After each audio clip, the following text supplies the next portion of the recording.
नमस्कार मेरे प्रिय विद्यार्थियों, मैं हूं सुबोध पांडे। सबसे पहले हिंदी एजुकेशनल चैनल में मैं आपका स्वागत करता हूं। आज मैं आपके समक्ष प्रयोगवाद तथा नई कविता के सशक्त हस्ताक्षर गजानन माधव मुक्तिबोध द्वारा रचित एक लंबी कविता का अंत शीर्षक निबंध के आधार पर कुछ बहुविकल्पीय प्रश्न उत्तर या एमसीक्यू बेस्ड पर आधारित कुछ प्रश्न उत्तर आपके समक्ष प्रस्तुत करना चाहता हूं। उम्मीद करता हूं यह वीडियो आपके लिए कई दृष्टिकोण से बहुत अधिक उपयोगी सिद्ध होगा। जी हां, मैं इस वीडियो में किसी भी तरह का विकल्प या ऑप्शन नहीं देता हूं। सीधे प्रश्न उत्तर स्टाइल में मैं इस वीडियो को आपके समक्ष प्रस्तुत करना चाहता हूं। तो चलिए शुरू करता हूं। जी हां, प्रयोगवाद और नई कविता के महान कवि गजानन माधव मुक्तिबोध द्वारा रचित एक लंबी कविता का अंत शीर्षक निबंध के आधार पर कुछ बहुविकल्पीय प्रश्न उत्तर या एमसीक्यू बेस्ड पर आधारित कुछ प्रश्न उत्तर। ध्यान दीजिएगा, यह इस तरह के वीडियो में से चौथा वीडियो है। इस वीडियो का पहला प्रश्न है, यानी 61 नंबर का प्रश्न है, लेखक ने कविता खत्म नहीं करके क्या निर्णय लिया? जी हां, सही उत्तर है थोड़ा विकसित करने का। 62 नंबर का प्रश्न है, कविता लेखन के संबंध में लेखक की मुख्य क्या समस्या थी? जी हां, सही उत्तर है बहुत लंबी हो गई थी और खत्म ही नहीं हो रही थी। हमारा 63 नंबर का प्रश्न है, लेखक ने कुंजी यानी गाइड लिखने का विचार क्यों किया? जी हां, सही उत्तर है ताकि उनकी आर्थिक कठिनाइयां दूर हो सके, यानी थोड़ा बहुत पैसे भी कमा सके।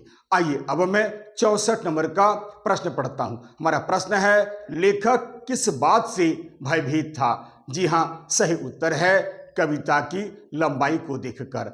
आइए अब मैं 65 नंबर का प्रश्न पढ़ता हूं। मेरा प्रश्न है, लेखक कविता की लंबाई चौड़ाई को देखकर भयभीत क्यों हो रहा था? जी हां, इस प्रश्न का सही उत्तर है, हमारे यहाँ इतनी प्रदीर्घता या लंबाई अच्छी नहीं मानी जाती है।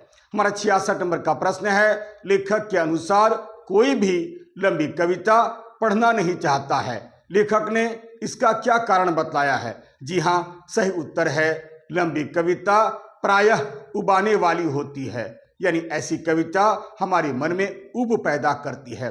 67 नंबर का प्रश्न है, कवि कविता के संशोधन या विकास के लिए कितने दिनों से पड़ा हुआ था? जी हां, सही उत्तर है महीने भर से। 68 नंबर का प्रश्न है, रिक्त स्थान की पूर्ति कीजिए। जी हां, प्रश्न है, इससे भी बड़ी ट्रेजरी यह है कि लोग मुझे डैश लिखने क्यों कहते हैं? जी हां, प्रश्न है खाली जगह को भरिए। सही उत्तर है गद्य। तो हमारा पूरा वाक्य होगा, इससे भी बड़ी ट्रेजरी यह है कि लोग मुझे गद्य लिखने को कहते हैं। आइए अब मैं 69 नंबर का प्रश्न पढ़ता हूं। हमारा प्रश्न है, लेखक ने एक बार किताब की रिव्यू क्यों की? जी हां, सही उत्तर है अधिकारियों के दबाव में आकर।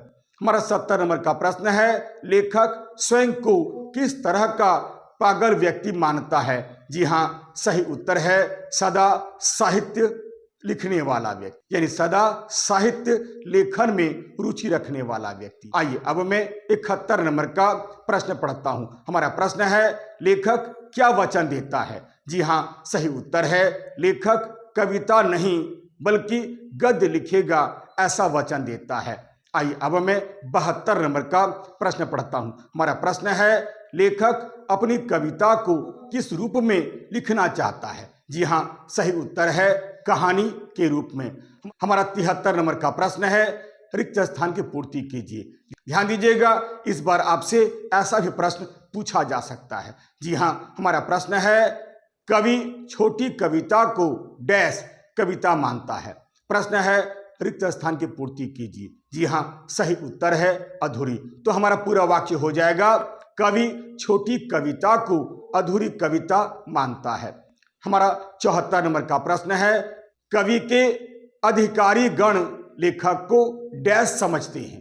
प्रश्न है, रिक्त स्थान की पूर्ति कीजिए। जी हाँ, सही उत्तर है जंतु। तो पूरा वाक्य हो जाएगा, कवि के अधिकारी गण लेखक को जंतु समझते हैं। ध्यान दीजिएगा, मैं सभी विद्यार्थियों से अनुरोध करता हूं कि एक लंबी कविता का अंत जो गजानन माधव मुक्तिबोध जी की रचना है, यह एक बहुत ही कठिन चैप्टर है। जब तक आप 2-4 बार नहीं पढ़िएगा तब तक आप ऐसे छोटे छोटे प्रश्नों का उत्तर नहीं दे पाइएगा। मुझे भी इस पुस्तक को कई बार पढ़ना पड़ा है, तब जाकर मैं इस चैप्टर को थोड़ा बहुत समझ पाया हूं। अतः मैं आपसे अनुरोध करता हूं कि आप चैप्टर को अच्छी तरह पढ़ें। चलिए अब मैं शुरू करता हूं। हमारा 75 नंबर का प्रश्न है, लेखक के अनुसार कवि के जीवन का यह कौन सा कार्यकाल चल रहा था? जी हाँ, सही उत्तर है अंतिम कार्यकाल। हमारा 76 नंबर का प्रश्न है, लेखक को वर्तमान में पत्नी कैसी प्रतीत होती है? जी हाँ, सही उत्तर है भय उत्पन्न करने वाली, यानी भयोत्पादक, जबकि यही पत्नी पहले लेखक को आकर्षक प्रतीत होती थी। हमारा अगला प्रश्न है, यानी 77 नंबर का प्रश्न है, लेखक के अनुसार समाज में भ्रष्टाचार किसने शुरू किया है? जी हाँ, सही उत्तर है बुजुर्गों ने। हमारा 78 नंबर का प्रश्न है रिक्त स्थान की पूर्ति कीजिए। कवि कविता लेखन की तुलना में गद्य लेखन को डैश समझता है।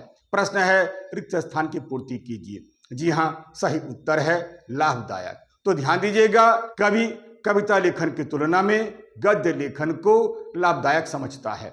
आइए अब मैं 79 नंबर का प्रश्न पढ़ता हूं। हमारा प्रश्न है, कविता के प्रति कवि की पत्नी की कैसी भावना है? जी हाँ, सही उत्तर है निराशाजनक।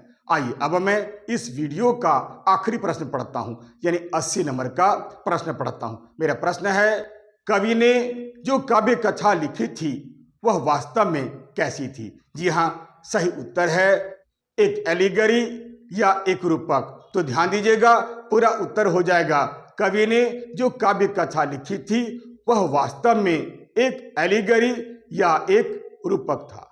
आशा करता हूं आप इस वीडियो के माध्यम से गजानन माधव मुक्तिबोध द्वारा रचित एक लंबी कविता का अंत चैप्टर से संबंधित छोटे छोटे कई प्रश्नों और कई उत्तरों को भी आपने आसानी से जान लिया होगा। यदि आपको यह वीडियो अच्छा लगता है, उपयोगी लगता है, सारगर्भित लगता है, तो आप इसे लाइक करें, शेयर करें और तो और सब्सक्राइब करना बिल्कुल नहीं भूलें। तब तक के लिए नमस्कार, धन्यवाद।